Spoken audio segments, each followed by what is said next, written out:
আসসালামু আলাইকুম। আজকে সূরা ইউসুফের অ্যানাদার পার্ট নিয়ে কথা বলতে চাই। আজকে লাস্ট পার্টের দুটো আয়াত নিয়ে কথা বলবো।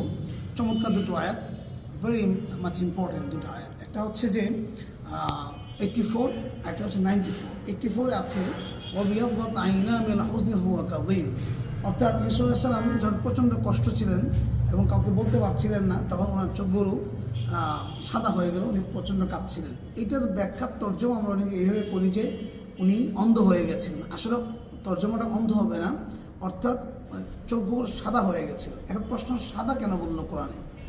এই জায়গায় তো কথা আমি অন্ধ শব্দ ইউজ করতে পারতো। এটা কোরআনের এক চমৎকার একটা মজেজা, এবং এখান থেকে মারাত্মক একটা সায়েন্টিফিক একটা থিওরি আবিষ্কার হয়। অর্থাৎ যখন মানুষ খুব বেশি কষ্ট পায় সেটা ব্যক্ত করতে পারে না, এবং মানুষ প্রচণ্ড ট্রমার মধ্যে থাকে, তখন মানুষের কোনো একটা অঙ্গহানি হয়। অর্থাৎ সেটা কষ্টকে ব্যক্ত করতে না পারার কারণে অঙ্গহানি হয়। যখন মানুষ কষ্ট ব্যক্ত করতে পারে তখন মানুষের ক্ষতিটা হয় না। অর্থাৎ উনি প্রচণ্ড কাঁদছিলেন, কষ্ট পাচ্ছিলেন, কিন্তু কাউকে বলতে পারছিলেন না। বিধায় ওনার তখন এই বলতে না পারার কারণে, কাঁদতে না পারার কারণে চোখগুলোতে ছানি পড়েছিল। এটাকে ইংলিশে বলা হয় ক্যারাডিটি।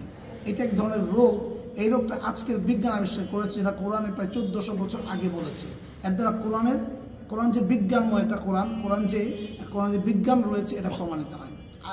আরেকটা হাত রয়েছে, উনি বলেন ইন্নী লাআজিদু রিহা ইউসুফ লাউলা আন তুফান্নিদুন, অর্থাৎ তোমরা আমাকে বোকা না ভাবলে, তোমরা আমাকে যদি এরকম বলো আমি মেধাশূন্য হয়ে গেছি, এরকম না ভাবলে বলতাম যে আমি ইউসুফের ঘ্রাণ পাচ্ছি। দেখুন, বাড়ির পাশে কিন্তু ইউসুফ আলাইহিস সালাম যখন কুয়ায় নিক্ষেপ করা হলো, উনি কিন্তু বলতে পারলেন না, ঘ্রাণটা পেলেন না, কিন্তু 1000 মাইল দূর থেকে উনি ঘ্রাণ পাচ্ছেন। কারণটা কি? যখন বাড়ির পাশে তখন বলতে পারলেন না ইউসুফের কী হলো, কিন্তু বহু বছর পরে 1000 মাইল দূর থেকে উনি ইউসুফ বেঁচে আছে এ কথা বলতে পারছেন। এর দ্বারা বোঝা যায় গাইবের এলেম একমাত্র আল্লাহর হাতে। পৃথিবীর কোনো মানুষ গাইবের জ্ঞান রাখে না। যারা বলে ওলিরা বলতে পারে, বুজুর্গরা এখান থেকে বলতে পারে, গাইব জানে, এখান থেকে বিশ্বের বিভিন্ন খবর বলতে পারে, এখান থেকে বসে আকাশে বাতাসে উঠতে পারে, এটা টোটালি ভ্রান্ত একটা বিশ্বাস।